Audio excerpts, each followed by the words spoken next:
Hello everyone, I'm Autobot Sonic the Telltale Gamer, bringing the latest and everything Telltale games, Transformers, and more. So today we've got a ton of Transformers Cyberverse info, courtesy of Entertainment Weekly. We've gotten our first look at the Season 1 launch trailer, when we can expect the first 2 episodes of Season 1 to premiere, as well as some of the main cast of the series having already been revealed as regards to their voice actors.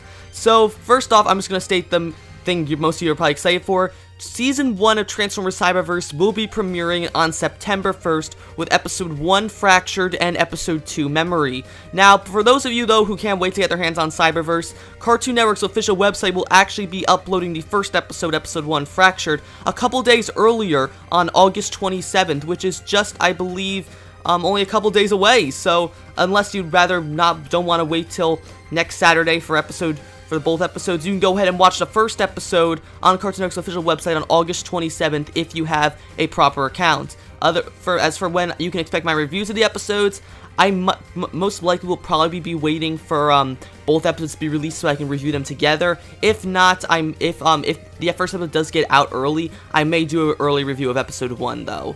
So anyway, after that, let's move on to our main cast. So the interesting thing about Transformers Cyberverse's cast is that for the most part, the cast is basically comprised of nobodies. We don't have any returning voice actors from other previous Transformers projects coming back for Cyberverse. It's a whole new set of voice actors, which I'm actually pretty excited for myself personally. So I'm gonna go over and go them one by one. So first off, voicing our main character Bumblebee is Jeremy Levy, who I could not find anything around. He's a brand new voice actor. From the little snippets I've heard of his voice in the Cyberverse launch trailer, he sounds a lot like Will Friedle's interpretation of Bumblebee, which I'm really happy for. I really liked Will Friedle's version of Bumblebee, so I think Jeremy Levy's a good choice for Bumblebee.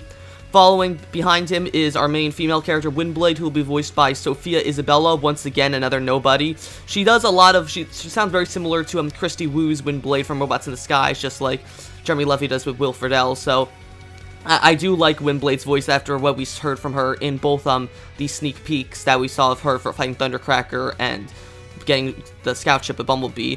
Then, voicing the leader of the Autobots, Optimus Prime, is Jake Tillman. This will be marked the first time in Transformers history, not counting the Combiner Wars machinima, in which Peter Cullen has not voiced Optimus Prime. He's been voicing Optimus Prime ever since 2010 with Transformers Prime, and now this will mark the first time since then that we do not have him voicing Optimus in a main Transformers cartoon. Now, based on what I've heard from him in the trailer, Jake Tillman seems to be going for a Peter Cullen impersonation with his Optimus voice. He kind of sounds like a younger Optimus, kind of similar to G1 Optimus almost, and I think it's pretty good. It's a little weird if I'm gonna be really honest, but I think I'll live past it. After that, we have probably, in my opinion, the most surprising voice actor, and that is Ryan Andes, who will be voicing Grimlock and Shockwave.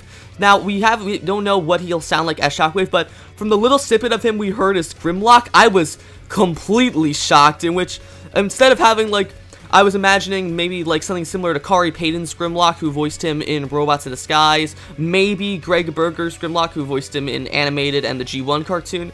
We've gotten a really, really sophisticated Grimlock in Cyberverse, very, very sophisticated, in which he's got a sort of British accent at some point, and it just seems really, really weird. I was honestly very surprised by it, and it seems to be really cool how they're going for this Grimlock to make him seem like this really polite Dinobot, which I did not expect based on previous Grimlocks and all that. So maybe his personality will change when he's in Dinobot mode, but who knows? I am digging though the new Grimlock, this new take on him. And then finally, rounding out our Autobot cast currently is Billy Bob Thompson, who will be voicing Wheeljack and Starscream, interestingly enough. And then I think this is a cute little callback to the G1 cartoon, which Chris Latta, who was the voice of Wheeljack in the G1 cartoon, also voiced Starscream in the G1 cartoon. So it's nice to see once again Wheeljack and Starscream are sharing the same voice actors. Now, for those who don't know, Billy Bob Thompson is really the only Autobot voice actor who actually had a previous voice acting history, in which he's done a lot of monster voices. He's done a lot for Pokemon. Specifically, he's been the voice of Greninja in both the Pokemon animes and the Super Smash Bros. Series. Now, I played a lot of Greninja in Smash Bros, so to hear that kind of voice on Starscream, I think that would work, considering it would be kind of like a more raspier version of Steve Bloom's Starscream, which Steve Bloom's probably my favorite Starscream aside from maybe, I did like Chris Latta's Starscream, but Steve Bloom is definitely my favorite Starscream, so I can't wait to see what Billy Bob does with Starscream and Wheeljack. Now moving on to our Decepticons. Starting off with the leader of Decepticons, Megatron is probably our most famous voice actor in our current cast of Cyberverse characters, Mark Thompson. Now, for those of you who don't know, Mark Thompson actually has, he hasn't done a lot of stuff. He has done one very important role, and that was he was the voice of Casey Jones in the 2003 version of Teenage Mutant Ninja Turtles, which I completely did not notice based on his Megatron voice in this. He seems to be doing a Frank Welker impersonation, kind of mixed in with Corey Burton's Megatron voice and animated. I am kind of a fan of it. It does seem like a little more monotone compared to Frank Welker's Megatron voice, and it's definitely not as good as Corey Burton's and from animated, but I do think he's almost up there with Corey Burton and David Kaye for my second favorite Megatron. Right now he's probably my third favorite. I do like his voice though. After moving on to him is Deanna McGovern, who will be voicing new Decepticon Shadow Striker. Once again, I've done everything I can to look up info on her. I couldn't find exactly anything on her. So, I am surprised to see how she'll sound. Moving on to Soundwave, who is not being voiced by Frank Welker either.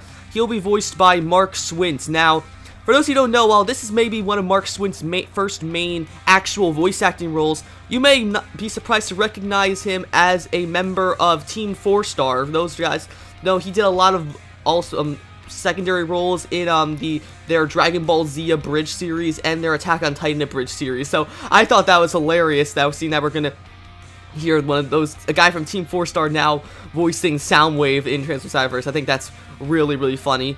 And finally, we have the voice actress for Slipstream, the leader of the Seekers, who is Leon Mary Dobbs. Once again, couldn't find anything about her, but her voice acting role was actually leaked a couple of months ago, in which she posted on her Instagram that she would be voicing Slipstream.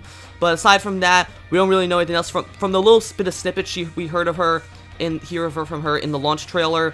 She does sound a lot like Windblade, so it's kind of weird, like, hearing that Windblade and Slipstream sound so familiar. I wish there was more distinct voice changes between their voices, but maybe it will get better as the series goes on. Now, with the voice cast out of the way, we're going to go ahead and analyze the launch trailer for Season 1 of Transformers Cyberverse. But for any of you who haven't seen it yet, I'm just going to play it right now for you all one more time. Bumblebee, I'm going to access your memory. This is my mind? Let's find some answers. Fellow Cybertronians, we stand together till all are one! This is not the way, old friend. Then it will be war! You would have made a good Decepticon. I made my choice a long time ago. Autobots, our long-term survival has become critical. Our immediate survival isn't exactly set in stone either. The Autobots are somewhere here on Earth. Then you and I have to find them. Where are the Autobots? Is Optimus Prime with you? Yeah, want me to call him for you? Oh, I need one of those. Transformers Cyberverse. The adventure begins only on Cartoon Network. Okay, so the trailer starts out with just a couple, background shots of Bumblebee driving through the desert that we've seen in the previous two clips of Cyberverse, but then after that, we cut into Bumblebee's scout ship, and we see Windblade hooking Bumblebee up to the ship's computer, in which she says that she's going to access Bumblebee's memories. Now, this scene is actually an updated version of what was shown at San Diego Comic-Con earlier this year, in which we had Windblade going through Bumblebee's memories with Bumblebee, in which we actually see once again an updated clip of that briefly, in which you see Bumblebee standing in his own memories of we see all these hexagons of different memories Bumblebee's had on Earth. We hear Bumblebee actually talk now properly, in which he is surprised by how big his mind is. After that, we once again get another look at the San Diego Comic-Con footage of Megatron basically announcing the Decepticons to the public. In this shot, when we see Megatron giving a speech, behind him we see several characters: Ratchet, Soundwave, Optimus, Prowl. Even surprisingly, we actually see RC and Chromia here, who have yet to be, we never seen their art styles, or we never was confirmed that they would be appearing in the show. But yeah, here we are, we actually see renders of RC and Chromia, who, look, no surprise, look very similar to their G1 incarnations, with RC having the pink and white color scheme with like the Princess Leia hairdo, and then you have Chromia with her blue, and like cyan color schemes. Actually, Chromia's appearance seems to be more in line with her IDW appearance as opposed to her actual original G1 appearance, if the red highlights are anything to go by. After that, we get interestingly a shot between Optimus and Megatron, with Optimus obviously not like approving of Megatron's like actions, in which like in this Optimus calls Megatron his old friend, which it once again lines up with several other incarnations of Optimus and Megatron in Transformers history, in which they were friends prior to Cybertronian War, specifically in the Aligned continuity when Optimus was Orion Pax and friends with who he was before Megatronus, in which they tried to change the council before he was made Optimus Prime. And so after that, we see a shot of Megatron declaring war on Optimus, with Bumblebee and Optimus coming out of a building with a bunch of Seekers above them. Now, what's interesting about this shot is Optimus and Bumblebee transform out of the this building, is that Optimus is carrying this brown like 20-sided die-shaped looking object. Now, to me, I think this might be Transformers Cyberverse's version of the Allspark. Now, if for any of you who have seen the first clip of Transformers Cyberverse, in which Bumblebee and Windblade battle Thundercracker, Windblade asked Bumblebee if he remembers what the Allspark is. Now, the Allspark in many Transformers continuities is essentially the core of Cybertron and responsible for giving new life to Cybertronians. So, most notably in the Bayverse and animated continuities, the Allspark was actually like an object that would give life to Transformers and could be like carried by other Transformers. So it seems as though Cyberverse may be following that trend, if the object Optimus holding here is in fact the Allspark.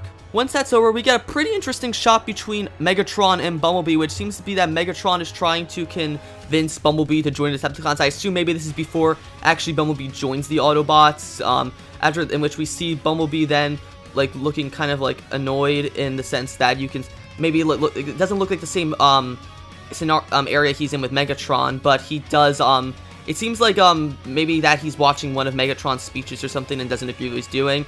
After that, we cut back to Bumblebee and Megatron. Bumblebee's telling Megatron that he's made his choice. Interesting about this shot right here is that Bumblebee does not have the Autobot insignia on his chest, which seems to heavily imply once again that Bumblebee has not yet become a proper Autobot, and that like Megatron is trying to convince him to join the Decepticons.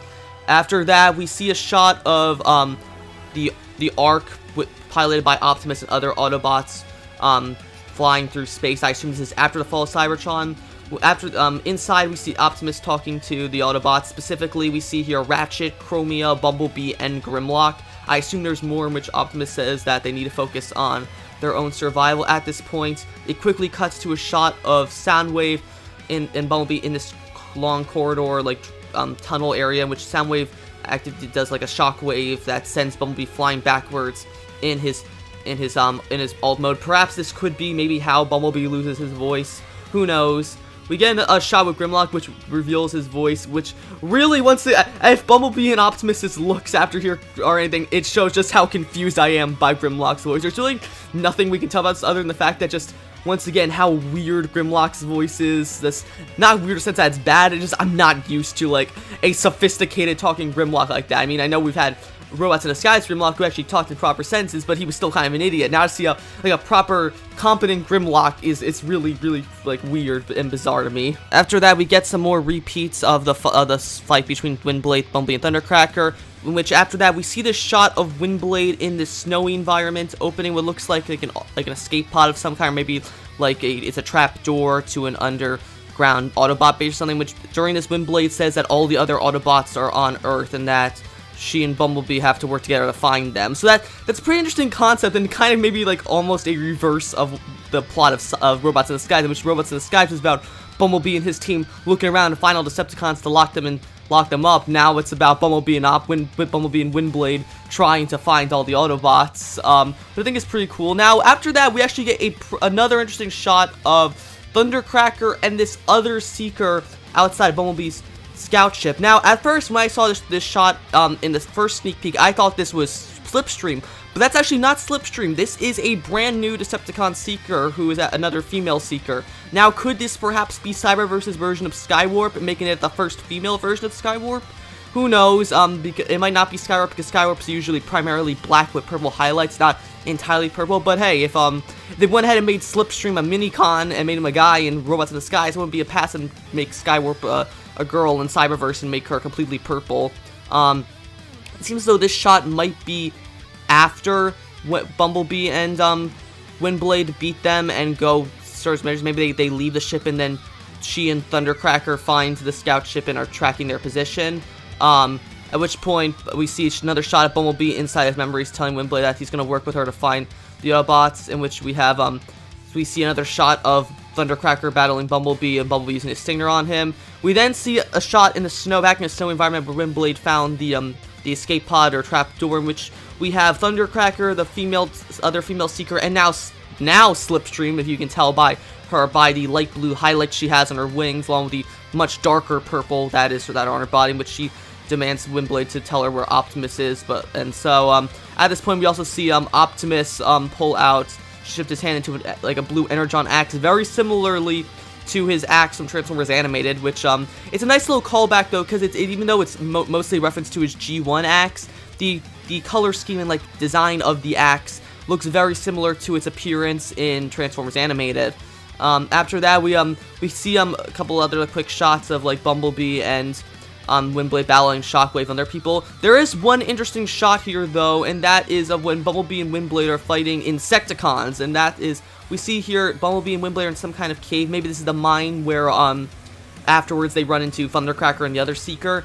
Anyway, in this shot, Bumblebee slams his stinger down on the ground, which causes a shockwave that knocks all these Insecticons back. And I'm really digging the look of the Insecticons in Cyberverse, in which they're these small, really bug-looking creatures, in which compared to Transformers Prime, where these giant black bugs, or like in the G1 where they were kind of just like regular Decepticons, but they just looked each had different bug forms.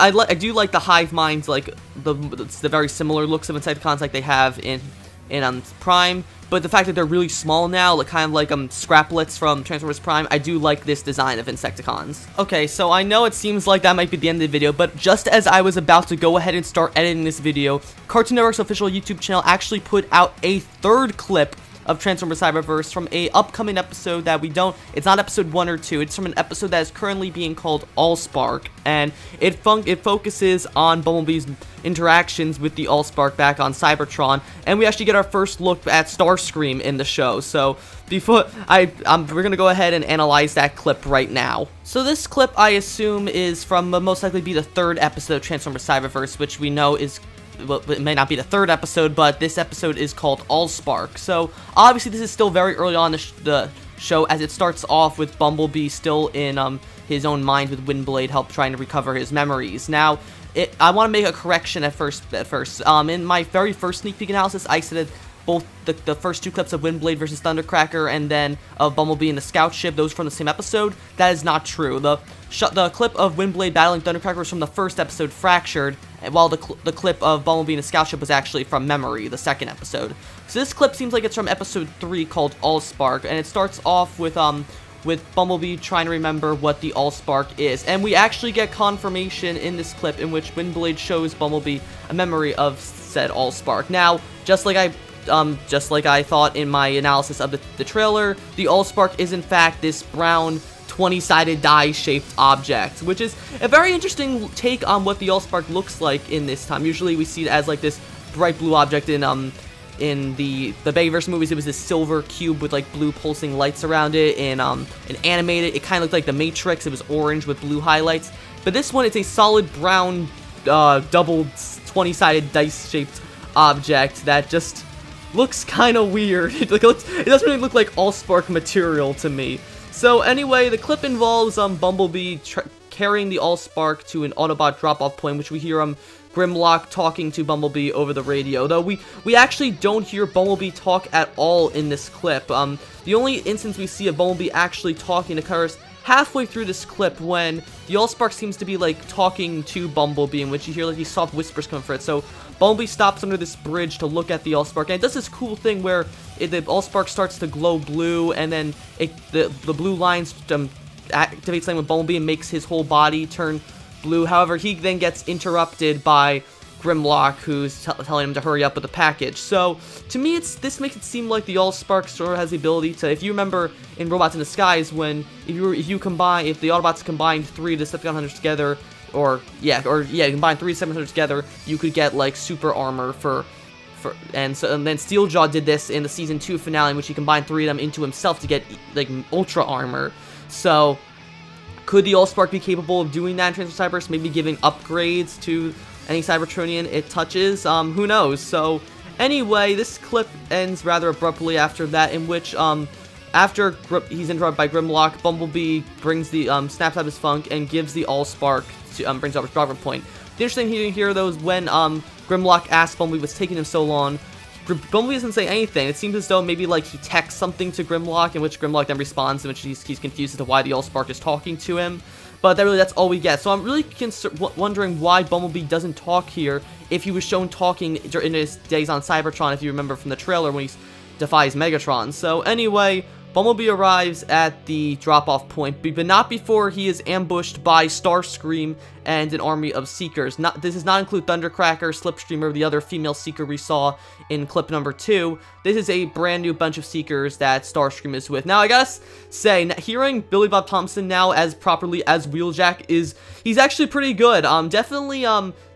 Definitely not as good as Steve Blum, who is probably my all-time favorite Starscream, but he definitely is better than, I'd have to say, better than Tom Kenny was in Transformers Animated. I really am digging his Starscream approach. It's not, like, super high-pitched like Chris Latta's was in G1, but then again, it doesn't have that really menacing tone that Steve Blum had in Transformers Prime and Robots in Disguise. It's a good middle ground between Steve Blum and, Chris Latta, so, and definitely better than Tom Kenny, so I gotta say, I do like, Billy Bob Thompson's approach to Starscream, and so it basically just ends right there with Bumblebee trying to run away and Starscream chasing after him. And so that was my analysis of the Transformers Cyberverse launch trailer, along with the third clip, Allspark.